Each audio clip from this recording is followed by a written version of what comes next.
வணக்கம். நான் உங்கள் அன்பான சயின்டிபிக் வேதிக் அஸ்ட்ராலஜர் அஸ்ட்ரோரண்டி பேசுகிறேன். நல்லது நினைப்போம், நல்லதே நடக்கும். தொடர்ந்து நம்மளோட வீடியோஸில் வரக்கூடிய ஜோதிட கருத்துக்களை பார்த்து கொண்டிருப்பீர்கள் என்று நம்புகிறேன். அதாவது அறிவியல் சார்ந்த ஜோதிட கருத்துக்களை பார்த்து கொண்டிருக்கிறோம். எந்த விதத்திலும் மூட நம்பிக்கையில் போகாமல், பரிகாரங்கள் மிகைப்படுத்தி சொல்லாமல், உள்ளது உள்ளவாறு கர்மா எப்படி நம்மளுடைய ஜாதகத்தில் வெளிப்படுகிறது, அது எப்படி தசாபுக்திகளில் வாழ்க்கையில் சாதகமான சம்பவங்களாகவும் சாதகமற்ற சம்பவங்களாகவும் வருகிறது. கோச்சார அடிப்படையிலான உங்கள் ராசிக்கு குரு பெயர்ச்சி, ராகு கேது பெயர்ச்சி, சனி பெயர்ச்சி எத்தகைய ஒரு தாக்கத்தை கொடுக்குது அப்படிங்கிறத தெளிவாக மிகைப்படுத்தாமல் உள்ளது உள்ளவாறு நம்மளுடைய வீடியோஸில் சயின்டிஃபிக் வேதிக் அஸ்ட்ராலஜி முறையில் நம்ம பார்த்து கொண்டிருக்கிறோம்.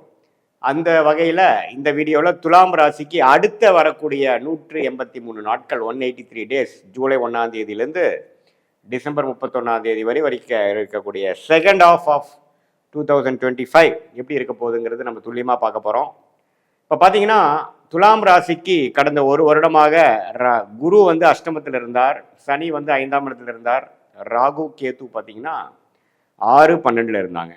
இப்போது மார்ச் இறுதி மே மாதம் 2025 இதில் முப்பெரும் பயிற்சிகள் நடந்து ஜூலை மாதம் என்ட்ராகிறப்பவே இந்த பயிற்சி முடிந்து விட்டதுக்கப்புறம் தான் நாம் அந்த செகண்ட் ஹாஃப்குள்ளேயே போகிறோம். அடுத்து வரக்கூடிய அந்த 6 மாத காலங்கள் செகண்ட் ஹாஃப் ஆஃப் 2025 எப்படி இருக்குன்னா, துலாம் ராசிக்கு கடந்த ஒரு வருடமாக எதுவுமே ஒரு வேகமாக செல்லாமல், எந்த விஷயமும் நாம் திட்டமிட்டபடி எதுவுமே நடக்காமல் இருந்த ஒரு அமைப்பு மாறி கொஞ்சம் இன்ட்ரெஸ்டிங்காக, கொஞ்சம் சுறுசுறுப்பாக, சில விஷயங்கள் சுவாரஸ்யமாக, வயசு வித்தியாசம் இல்லாமல் எல்லா துலாம் ராசிக்காரர்களுக்கும் கொஞ்சம் நடக்கக்கூடிய கிரக அமைப்பு வந்திருக்குங்கிறது நீங்கள் தெரிஞ்சுக்கணும். ஃபார் எக்ஸாம்பிள், குரு ராசியவே பார்க்குறார், அதே சமயத்தில் 5ஆம் இடத்துல இருக்கக்கூடிய ராகுவை பார்க்குறார். இதனால் என்ன ஆகுதுன்னா, நமக்கு பிடிச்ச சில விஷயத்தை நம்ம செய்யக்கூடிய அமைப்பு கிடைக்கும் வாழ்க்கையில். இப்போ காதல் கை கூடுறது, நண்பர்களில் நல்ல ஒரு இணக்கமான ஒரு உறவு வருவது, ஒரு நிறைய ட்ரிப்பு போகுது, உங்களுக்கு பிடிச்ச சில விஷயங்கள் செய்கிறது, வாழ்க்கையில் கொஞ்சம் தனித்து ஒரு மாதிரியாக லோன்லியாக ஃபீல் பண்ணவங்களுக்கெல்லாம் ஒரு சோஷியல் லைஃப் இம்ப்ரூவ் ஆகுறது, இது மாதிரி பல விஷயங்கள், ஒரு சாதகமான விஷயங்கள் நடக்குது. இதுவரை சீனியர் சிட்டிசன்ஸ்லாம் கொஞ்சம் நோய்வாய்ப்பட்டு எந்த நோய் எந்த ட்ரீட்மெண்ட்டுக்கு எதுவே சரியாக மாட்டேங்குது சாமிங்கிற மாதிரி இருக்கிறவங்களுக்கு ஓரளவுக்கு நல்ல ஒரு அமைப்பு கிடைக்கிறது, படிப்படியாக நோய்த்தன்மை குறையிறது, வெளிநாட்டில் இருந்து சிரமப்படுறவங்களுக்கெல்லாம் கொஞ்சம் நல்ல ஒரு வீசா, நல்ல ஒரு ஸ்டேபிளான ஒரு ஜாபு, அது மாதிரி விஷயங்கள்லாம் கிடைக்கிறது. அது மாதிரி ஒரு சாதகமான அமைப்பு நல்லாவே வரக்கூடிய அமைப்பு இருக்குது. உங்களுடைய தசாபுக்திகளை இதுக்கு சப்போர்ட் பண்ணுதான்னு நம்ம பார்த்து இன்னுமே ஊர்ஜிதப்படுத்திக்க முடியும். அதே சமயத்தில் சனி பார்த்தீங்கன்னா 6ஆம் இடத்துக்கு வருவது பார்த்தீங்கன்னா ருணச்சத்ரு பாவத்தை கெடுப்பது மிகவும் நல்லது. ஸோ கடன்கள் அடைபடும், குழந்தைகள்னால இவ்வளோ செலவு பண்ணதுக்கு ஒரு ஏற்ற ஒரு நல்ல ஒரு ரிட்டர்ன்ஸ் வரும், அவங்களும் செட்டில் ஆவாங்க. அதே சமயத்தில் நோய்வாய்ப்படுறது குறைக்கும், வம்பு வழக்குகள் பல வருஷமாக ஒரு பிரச்சனை போயிட்டு இருந்து செட்டில்மெண்ட் ஆகும். இது மாதிரி விஷயங்கள்லாம் நடக்கக்கூடிய ஒரு காலகட்டமாக தான் அடுத்து வரக்கூடிய 183 நாட்கள் துலாம் ராசிக்காரர்களுக்கு 2025 செகண்ட் ஆஃப் ஒரு நல்ல ஒரு மாற்றத்தை கொடுக்கக்கூடிய ஒரு அருமையான ஒரு காலகட்டமாக துலாம் ராசிக்காரர்களுக்கு வருகிறது.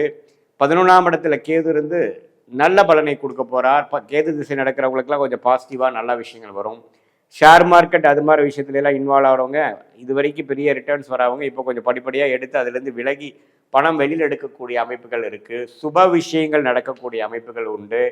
கல்யாண விஷயங்கள் எதிர்பார்க்கக்கூடிய இள வயதினர் பார்த்தீங்கன்னா இதுவரை கல்யாணமே நடக்காமல் தள்ளி போயிட்டே இருக்கே சாமிங்கிறதுக்கு ஒரு சட்டுன்னு ஒரு நல்ல வரன் அமைஞ்சு மனசு குதூகலமாகக்கூடிய, குடும்பமே கொஞ்சம் சுபிக்ஷமாகக்கூடிய அமைப்புகள் துலாம் ராசிக்காரர்களுக்கு உண்டு.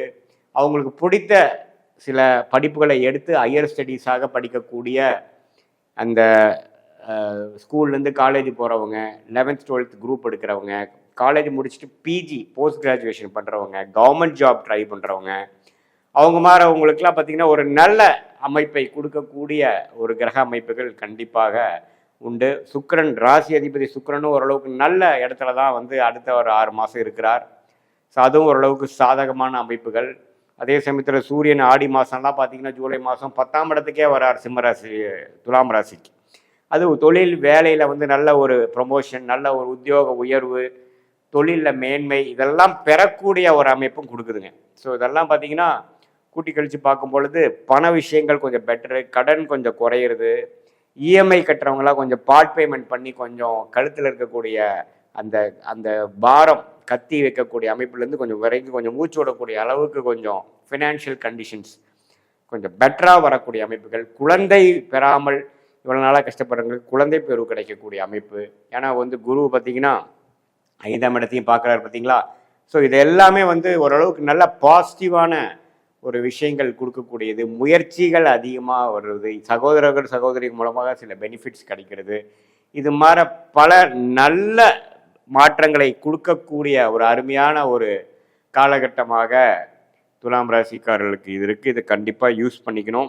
இது மூலமாக அடுத்த கட்ட வாழ்க்கையில் தொழிலதிபர்களாக இருந்தாலும் சரி, உத்தியோகத்தில் இருக்கிறவங்களா இருந்தாலும் சரி, அரசு உத்தியோகத்தில் இருக்கிறவங்களா இருந்தாலும் சரி, மாணவ செல்வங்களாக இருந்தாலும் இந்த பருவத்தை இந்த காலத்தை நல்லாவே யூஸ் பண்ணி அடுத்த வரக்கூடிய காலத்துக்கு வேணுங்கிற ஒரு நல்ல ஒரு அஸ்திவாரம் குரோத் ஓரியன்ட் ஃபவுண்டேஷனை அமைச்சு கொள்ள வேண்டும் என்று நான் கேட்டுக்கொள்கிறேன். ஒன்றுமே இது வந்து ஒரு பொதுவான பலனே தவிர உங்களுடைய ஜாதகத்தில் எந்த லக்னத்தில் பிறந்தீங்க, எந்த நேரம், எந்த நாட்டில், எந்த ஊரில் பிறந்ததுங்கிற அடிப்படையில் உங்களுடைய ஜென்ம ஜாதகத்தை அமைத்து திருக்கணித பஞ்சாங்கத்தை அமைத்து நீ எந்த லக்னத்தில் பிறந்தீங்க, அந்த லக்னாதிபதி எப்படி இருக்கார், என்ன தசா புக்திகள் இப்போ சென்று கொண்டிருக்கிறது வந்து கொண்டிருக்கிறது, அந்த தசாநாதன் புக்திநாதன் நம்ம பேசின கோச்சாரத்தில் எது மாதிரி ஒரு அமைப்பில் போயிட்டு இருக்கார், இதெல்லாம் ஒருங்கிணைத்து பார்க்கும் பொழுது இன்னுமே துல்லியமான பலன்கள் ஷார்ட் டேர்ம் எப்படி இருக்குது, லாங் டேர்ம் எப்படி இருக்குது, எது மாற முடிவுகள் எப்போ எடுப்பது நல்லது, அடுத்த வரக்கூடிய காலகட்டங்கள் எது மாற திசையில் நம்ம வாழ்க்கை செல்லக்கூடிய அமைப்பு காட்டுது நம்மளுடைய ஜாதகத்திலையும் இந்த கோச்சார் அமைப்புங்கிறதெல்லாம் துல்லியமாக எடுத்து அதன் மூலம் நீங்கள் வந்து எந்த முடிவை எப்படி எடுக்கணும் அப்படிங்கிற விஷயமும் டைம்லைன்ஸ் ஆஃப் அவர் லைஃப்னு தெரிஞ்சிட்டோம்னா தேவையில்லாத வீண் விரயங்கள், வீண் சமய விரயங்கள், ஃப்ரஸ்ட்ரேஷன், டென்ஷன் இதெல்லாம் இல்லாமல் நம்மளுடைய கர்ம பலனுக்கு நிகராக அதோடு சேர்த்த நம்மளுடைய செயல்பாடுகளும் அலைன் பண்ணிட்டோம்னா நல்ல அமைப்பில் நல்ல நேரத்தில் நல்ல ஒரு சீக்கிரமான விரயங்களே இல்லாமல் தவறான செயல்பாடு இல்லாமல் வெற்றி பெற முடியும் இந்த சயின்டிஃபிக் வேதிக் அஸ்ட்ராலஜி முறையிலேங்கிறது நான் கேட்டுக்கொள்கிறேன். இது பொதுவான பலன்கள் தான். மீண்டும் மற்றொரு காணொளியில் சந்திப்போம். நன்றி, வணக்கம்.